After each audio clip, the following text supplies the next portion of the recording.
Hi everyone, welcome to Dash's library. I'm Miss Dash and I'm so excited to see you because today we have a very important story.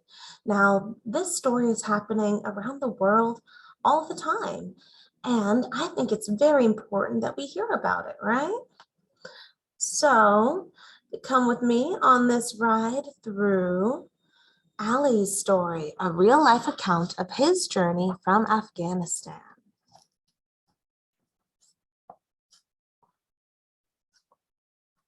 So in our glossary, we have some words you might not know: embarrassed, to feel shame, frustrated, hopeless and discouraged, I know that one, helicopter, I think you know that one, a mosque, which is a building used by Muslims for worship, and a passport, which is an official booklet that allows a person to travel to foreign countries.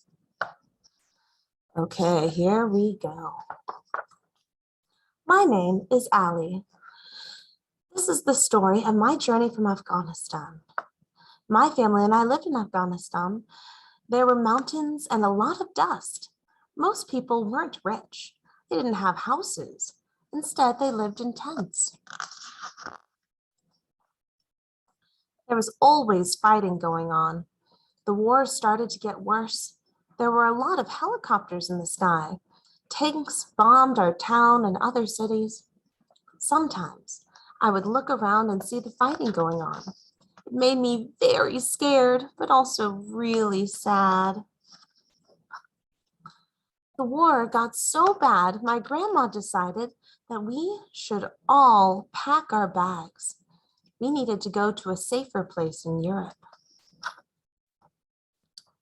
When we got to the airport, officials let my grandma and me in, but they turned my mom and dad away. The officials said that my parents did not have passports. They had to go back home. My grandma and I got on the plane. We thought my mom and dad were following behind us on another plane. When we arrived in the new country, we waited for the next plane, but my parents weren't on it. My grandma and I were safe in this strange new country, but we didn't know what had happened to my mom and dad. We felt alone and afraid. Sometimes I dreamed that my mom would pick me up from school and walk me home.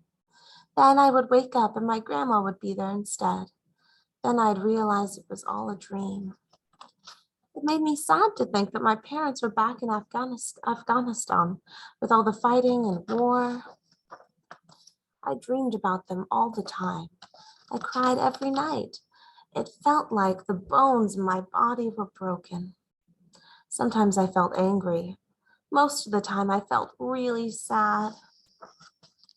I learned a lot of new things at school, but it was really frustrating that I couldn't speak English. The only word I knew was yes. Sometimes I got embarrassed when I didn't know the right word for something. In the beginning, I sat in a corner of the playground watching all the other kids play. Sometimes people would ask me to play with them. Soon I had a group of friends that I played soccer with at school.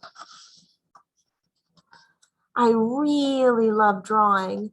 Everyone is amazed by my pictures. Every day I draw a special picture to show people at school. Sometimes it's a picture of my whole family. Just my mom, my dad, me, or a superhero. I really like superheroes.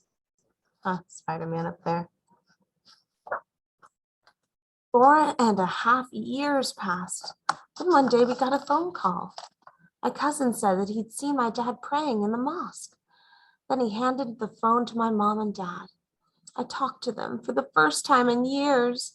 It made me feel so happy. My biggest wish is that my mom and dad will be able to come to this country. It feels like it will happen soon.